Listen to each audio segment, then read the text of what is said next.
أعوذ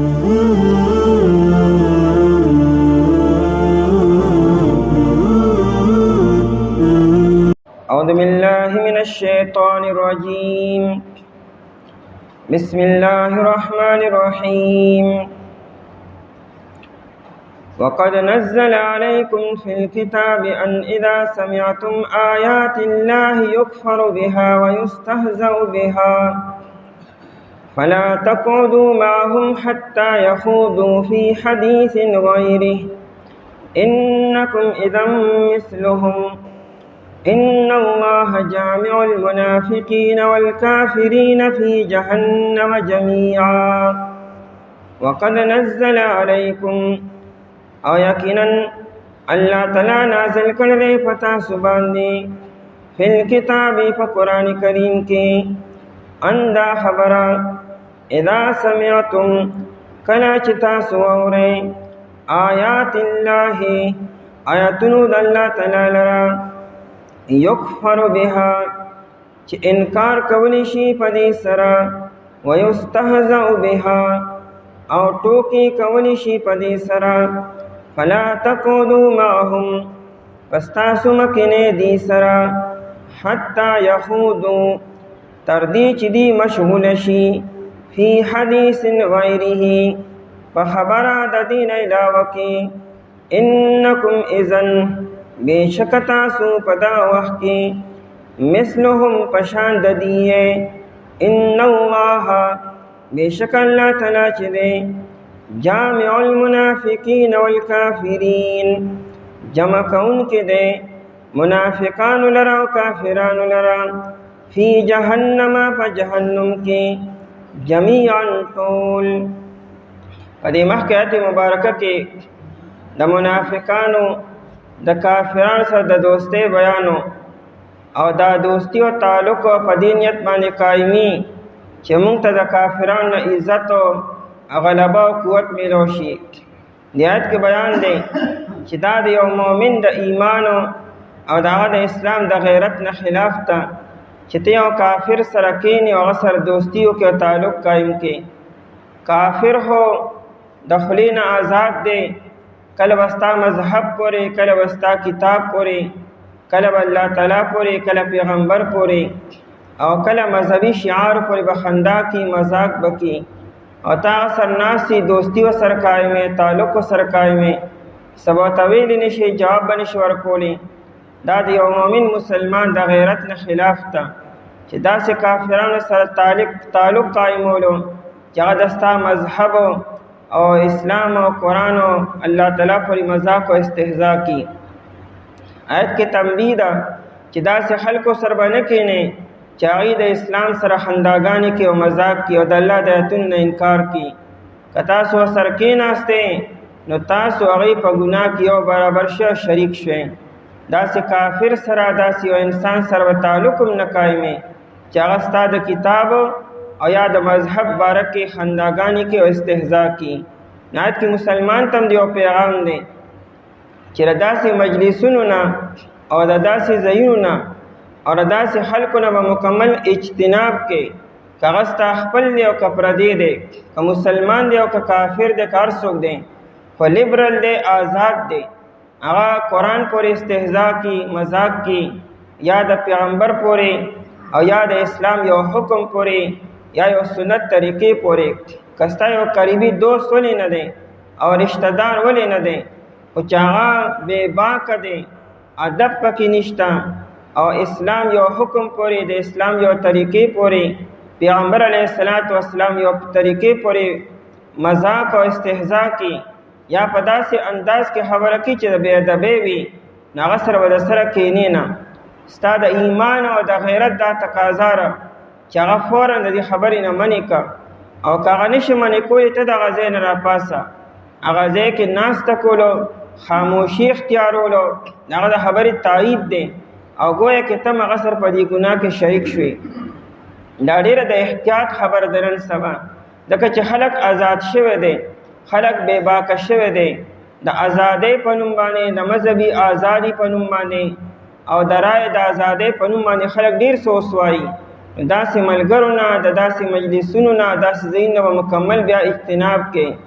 کافر سره ناسته کولی شي، مشرک سره ناسته کولی شي، معاملات سره کولی شي، خوراک او اسکاک سره کولی شي، خو داسې کافر او داسې مشرک او داسې انسانو چې هغه ستا د مذهب د سره قدر نه کي، ادب نه کي، نو هغه کافر سره هغه انسان سره به بیا تعلق هم نه قایمې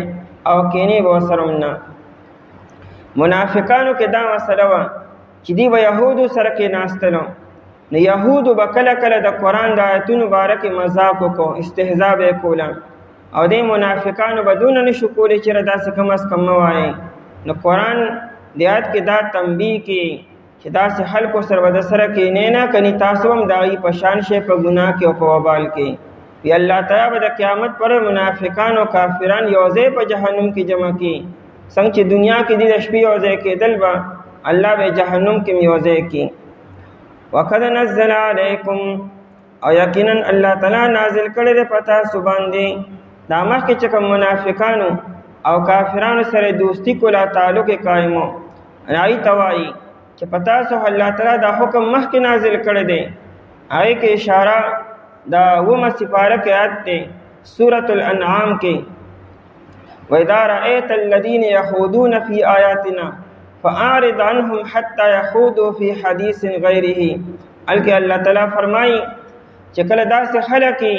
چې هغوی د الله د آیاتونو مذاق او استهزا کې، بې ادبي کې،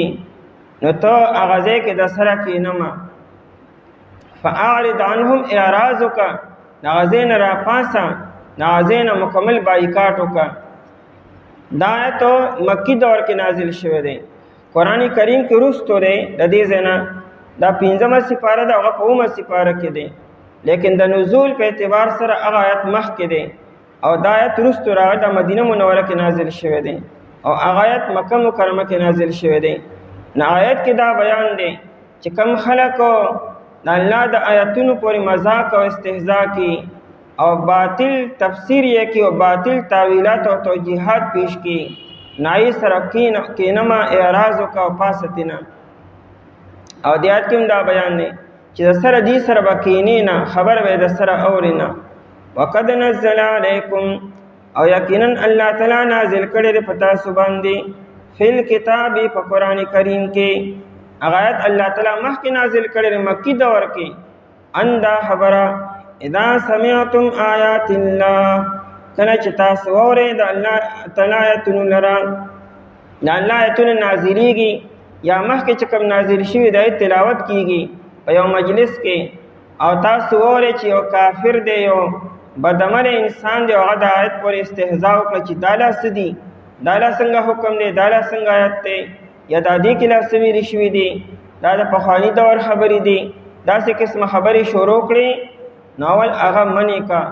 که دونه طاقت تا کي نو هغه فوراً منې کا چې دا تاسو ووایي، او که ستا دونه طاقت نشته نو د هغه ځای نه راپاسه.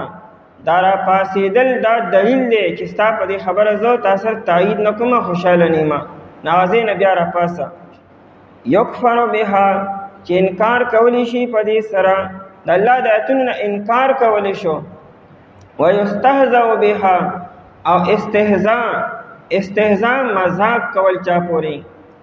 سپک ګڼل یو سیدو. ویستهزأ بها، او ټوکې کولی شي پای پورې، نو تا لپاره حکم داري چې ته د هغه ځای نه راپاسه. او دا خبره عامه ده، که هر چا داسې کولو او که هر ځای کې کولو، اول به هغه ته منې کوې به، او د منې کولو طاقت دې نشته، بیا د هغه ځای نه راپاسه. د هغه ځای کې ناسته کول او خاموشي اختیارولو، دا یو قسم دلیل دی چې تم په دغه خبره باندې خوشحاله او راضي. فلا تقعدوا معهم، منافقانو به هم داسې کولو او یهودو به هم داسې کولو. یهودو خیر مسلمانانو مخې ته کلم کله کله به کولو کله نه، چې کم لوی صحابو دای مخې ته خو به داسې نشو کولی، خو چې کم کمزوري خلکو دای مخې ته به د قرآن غلط تفسیر او یا د قرآن استهزا کوله. چې کم لوی صحابه عمر رضی الله عنه انته کې، یا چې کم انصارو کې مشران صحابو دای مخې ته به داسې خبرې نشو کولی. ځکه هو بخاری کې روایت دی یو يهودي په بازار کې دا خبر وکړه چې موسی علیه السلام ته په تمامي دنیا باندې مرتبه حاصله ده او چتوالی حاصل دی. موسی علیه السلام لوی پیغمبر دی، لوی شان والا دی، لیکن هغه داسې انداز کې خبره وکړه چې ګنې موسی علیه السلام د تمامو پیغمبرانو نه او گویا کې د نبی علیه السلام نه په درجه کې اوچت دی. ابوبکر صدیق رضی الله عنه هغه سپېړه ورکړه چې دا تاسو وې ولې د موسی علیه السلام درجه په نبی علیه السلام اوچته ده. هغه يهودي راغی او نبی علیه السلام ته شکایت وکړو چې ګوره ابوبکر ماله سپېړه راکړه. لیکن ابوبکر صدیق رضی الله عنه راغی هغه وی چې جی داسې انداز کې خبره کوله چې د موسی علیه السلام شان په تاسو باندې اوچتېدو. زما غیرت دا تقاضا ونه کړه چې دې زه پرېږدم، ما ځکه سپېړه ورکړه. خیر هلته خو بیا نبی علیه السلام د ماحول د سازګار کېدو دپاره ووایي چې موسی علیه السلام خو ډېر لوی شخصیت دی او ډېر لوی نبي دی، کلیم الله دی او دا سری او دا سری. او بیا نبی علیه السلام فرمایلو چې زما شان به دونه نه اوچتوي چې د بل نبي تحقیر او سپکوالی وشي. دا قانون هم دی د نبی علیه السلام شان به داسې نه بیانې چې د هغه موازنه ته بل نبي سره وکړي او د هغه بل نبي په شان کې سپکوالی راشي. ځکه انبیاء کرام علیهم السلام ټول اوچت خلق دی، یو پکې ناقص نشته، یو پکې کمزوري نشته، لوی شان والا خلق دی. د انبیاء کرام علیهم السلام شان بیانوه او د دوه نبیانو منځ کې داسې موازنه او کمپیریزن مه کوه چې یو نبي ته اسمان ته ورسې او بل نبي نعوذ بالله ښکته راوغورځئ. د ټولو انبیاو شان اوچت بیانوه. نو هغه ابوبکر صدیق رضی الله عنه دونه خبره برداشت نه کړه چې ته د موسی علیه السلام درجه زمونږ په نبي باندې اوچته بیانې. نو دلته هو یو انسان قرآن پر استهزاء کی او مذاق او انکار کی، دا به ته څنګه برداشت کی؟ یستهزأ بها چې ټوکې کولی شي پای پورې. نو فلا تقعدوا معهم، پس تاسو مه کښېنئ دې سره، ځکه دا دې سره ناسته او دې خبرې اورېدلو. نو السامع شریک القائل، اورېدونکې ویونکې سره برابر دی. ویونکې ته د وینا ګناه ملاویږي، اورېدونکې ته د اورېدو ګناه ملاویږي. دا ته چې ناستې او اورې او نه اعراض کې او نه انکار کې او نه دفاع کې، دا خو گویا کې ته په دې خبرو باندې خوشحاله او راضي، نو ته هم هغه سره په ګناه کې شریک شوې. روح المعانی لیکلی دی هشام بن عروه وی چې یو پیر عمر بن عبدالعزیز رحمت الله علیه سکسان په شراب اسکلو باندې راونیستلو او هغې له سزا ورکړه د شرابو. نو په هغې کې یو تن و د هغه په هغه ورځ باندې روژه وه. د روژې مطلب دا دی چې هغه شراب نه څښلي او د هغه روژه هم ثابت شوه، ولیکن هغه له هم سزا ورکړه، هغه روژهدار له. نو چا ورته ووایي چې دا خو روژهدار دی، دله ته سزا ولې ورکوې؟ نو عمر بن عبدالعزیز رحمت الله علیه دا آیت ووایي چې ټیک تره ده روژه وه، د شراب نه څښلي، دې هغې سره ناست ولې و؟ دغه مجلس کې ناسته کول او شرابیانو سره د دې ناستې وجې نه قرآن وایي انکم اذا مثلهم، که تاسو سره کښېنئ ته خو ګویا کې ته یې په شان ته هغې سره شریک یې په دې کار کې. وایي دله دا سزا په دې خبر ورکومه چې ته هغې سره ناست ولې وې، ته به د هغه ځای نه پاڅېدلې وې چې بھائی دا یو ګناه کوې، د ورځې کوې او د روژې په حالت کې کوې. نو عمر بن عبدالعزیز رحمت الله علیه هغه روژهدار لم د شرابو سزا ورکړه. امام ابن کثیر رحمت الله علیه روایت را نقل کړی دی، نبی علیہ السلام فرمای من کان یؤمن بالله والیوم الاخر، چې چا په الله تعالی باندې او د قیامت پر ورځ باندې ایمان ني، نو فلا یجلس علی مائدتن، دیو په داسې دسترخوان نه کینی یدار علیها الخمر، چلته شراب چلیږي، یو دسترخوان باندې شراب پراته دی او څکلی شي، ټیک ته تی نس کې، ولیکن ته کم از کم د هغې نه پاسه چې به دلته خو صراحتا د الله د حکم نه خلاف ورزي کېږي. یعنې دا مثلا معلومه شوه یو داسې پروګرام دی، یو داسې واده دی، هلته خوراک دی، ولیمه ده او د ولیمې دوران کې ګانې بجانې شروع دي، نو ټیک تر ګانې بجانې نه تلې ستا د ایمان دا غیرت او تقی د هغې نه پاسه کم از کم داسې ځای کې کینې چې کم از کم ټایم کې دا کار نه شروع. دا د انسان د ایمان او د غیرت نه داسې شادي حالونه او داسې ځایونه چې هغه دی کې کلم کله د الله د حکم خلاف ورزي کېږي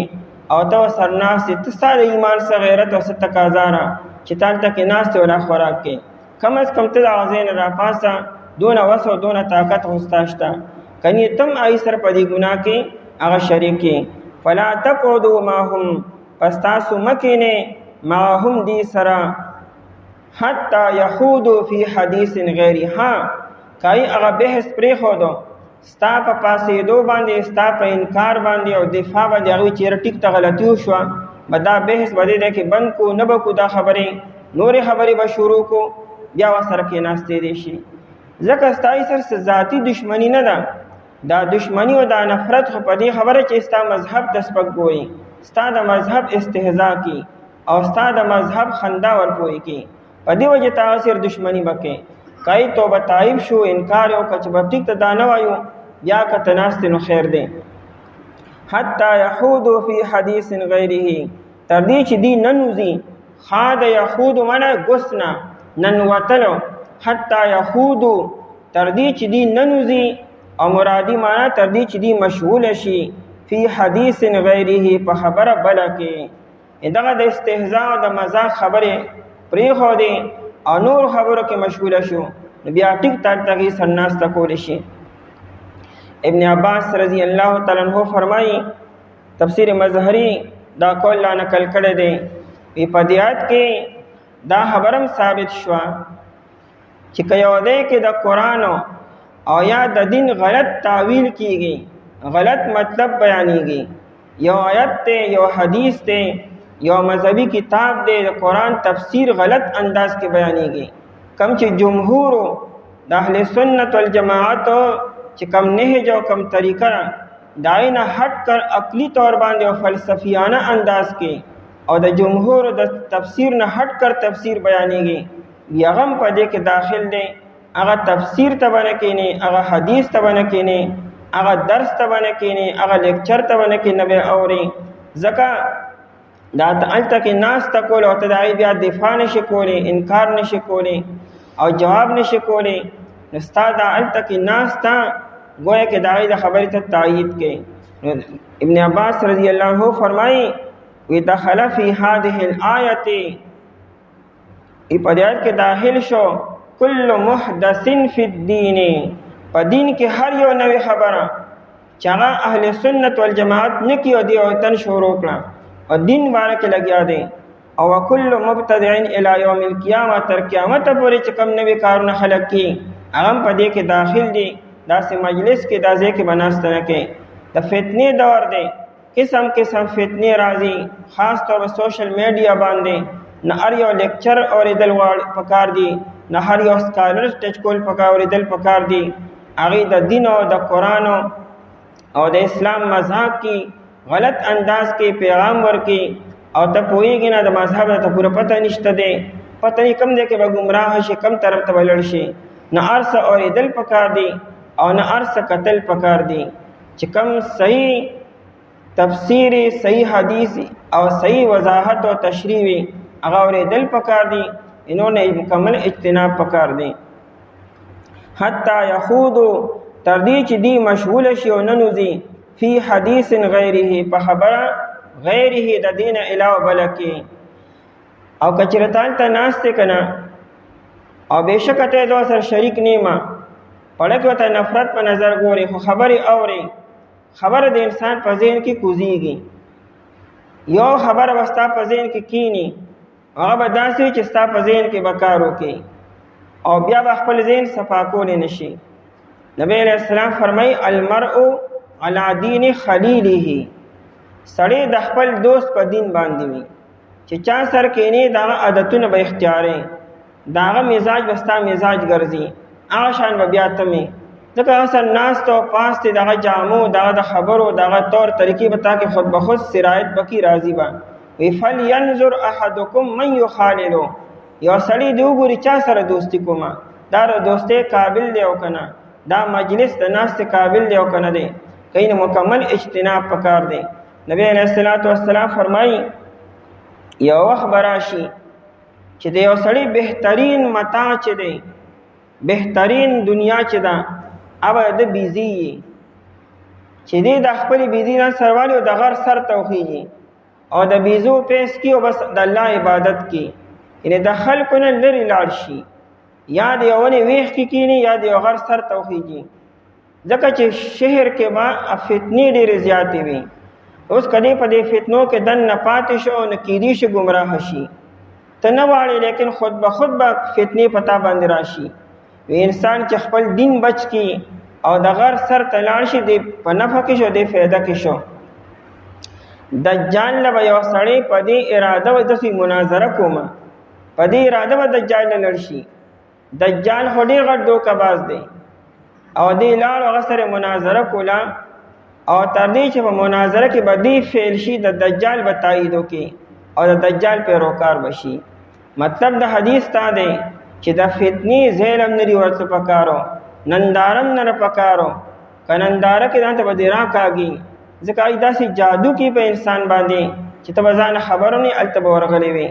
داسې مجلسونو نه داسې ځای نه مکمل اجتناب پکار دی. انسان کې دونه غیرت کم از کم پکار دی په خپل مذهب باندې، په خپل عقیده باندې او په قرآن باندې او په الله تعالی باندې.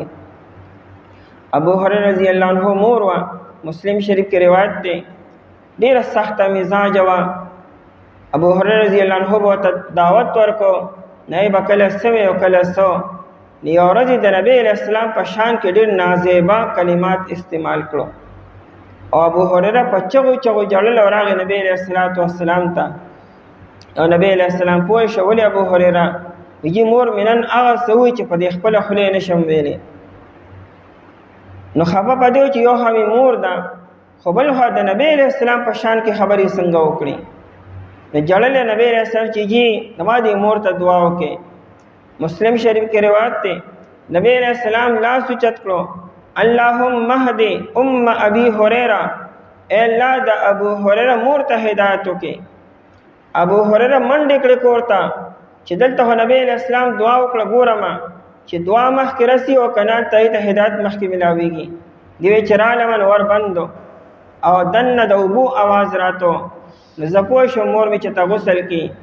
مور پوه شو چې ابو هريره دروازه باندې ولاړ دی، आवाज راتو کو چې صبر وکوي چې او دې کې دروازه کولو کړه کولاول سره اشهد ان لا اله الا الله واشهد ان محمد رسول الله. او بیا ډېر په خوشاله راغی نبی علیہ السلام ته، بیا د خوشاله نه جړلو. نو ابو هريره رضی الله عنه هغه د نبی علیہ السلام د شان هغه نازیبا کلمات نشو برداشت کولی او جړل چې جو سو کما د ځمکه او د اسمان مکه یو همي مور ده، بل خو تاسو یې او تاسو مینه خو د مور نم سیوا ده. یو مسلمان کې کم از کم دونه غیرت کم از کم پکار دی چې انسان بیا د غزې نه مکمل اجتناب وکړي چې کوم ځای کې داسې قسم سپکوالی او حقارت کیږي. انکم اذا مثلهم، بېشک تاسو اذن په دا وخت کې مثلهم په شان د دې یې، یعنې که تاسو باوجود د دې سر ناست یې هغوی لګیا دي او ته ناست یې، نو ستا دا ناسته ګویا کې ته سر په دې باندې شریک یې او په دې باندې راضي یې. اوس مسله دا ده که یو ځای کې داسې قسمه خبرې کېږي نو یا خو دا چې ته جواب ورکړه هغه دا یې دفاع وکړه، انکار وکړه. او که چېرې هغه ځای کې پاسېدو ته تا ته اجازت نشته نشي پاسېدی، نو کم از کم پړه کې باید ته سپکوالي په نظر ګوري چې دا دې سوي چې دا دې غلط وایي. پړه کې به خوشحالېږي او راضي کېږي به نه، کني خطره د کفر ده. که ته پړه کې پې راضي خوشحاله او په غوږونو باندې اورې، نو په دې سره خطره ده چې ته ورسره کافر شوې. ځکه رضا بالکفر دا کفر دی، په کفر باندې راضي کېدل داسې سړی کافر کېږي. او د کفر خبرې اورېدلو او پړه کې ورته نفرت په نظر نه کتلو خطره ده چې دا انسان هم سره کافر بشي. نو اول خو هغه نه پاسېدل پکار دي. که پاسېدو کې څه مسلې ممکن نه تا لپاره ممکن نه ستا لپاره، نو کم از کم پړه کې باید ته انکار وکړې او پړه کې به نه منې چې دا دې غلط وي خو څه وکړم مجبور یم. انکم اذا مثلهم، بېشکه تاسو په دا وخت کې مثلهم په شان د دې یې. نو مثلهم په شان یعنې په ګناه کې ای سره شریک شوی. ان الله جامع المنافقین، بېشکه الله تعالی چې دی جمع کون کرے منافقان لرا والکافرین و کافران لرا فی جہنم جميعا و جہنم کے ټولو څنګه چې دنیا کې یوځای وو الله به آخرت کې یوځای کی خو جمع کېدو مطلب دا دی چې جهنم کې به یوځای په عذاب کې به یوځای نه د منافقانو عذاب او سزا دا د کافرانو هم ډېر خطرناک را چې د بین رستو را روان دی جهنم خو یو جهنم دی یک د نبی طبقات او درجات دي څنګه چې یو جیلی د باندې هو چار دیواری او جیل او یو گیټ دی لیکن دنه پای کې بیا مختلف ځایونه وي مختلف بیریکونه مختلف سیلونه وي خطرناک نه خطرناک مجرم د پر خطرناک ځای په جیل کې دنه او د عام انسان د پر ځان لځوي دارنګ جهنم خو یو جهنم دی خو دنه پای کې بیا طبقات او درجات دي هر چاته به د عمل مطابق سزا ملاويږي د ټولو سزا یو شانتی نه خطرناک نه خطرناک مجرم سزا هغه منافق دی د منافق سزا به د نور کافرانو بدتر وي دلته کې جمع کېدو مطلب دا په عذاب او په جهنم کې به یوځای وي باقی سختی په عذاب کې او دردناک دا به د منافق سیوای او د کافر به هغه شانتی نه او یقینا الله تعالی نازل کړي په تاسو باندې په قران کې دا خبره کله چې تاسو اورئ آیتونه د الله تعالی لره چې انکار کولی شي په دې سره او ټوکې کولی شي په دې سره پس تاسو مکه نه دي سره تر دې چې دې مشغوله شي په خبره دین علاوه کې بشک تاسو په دا واقع پشان د دی بشک الله تعالی چې دې جمع کون کړي منافقان او کافرانو لره په جهنم کې ټول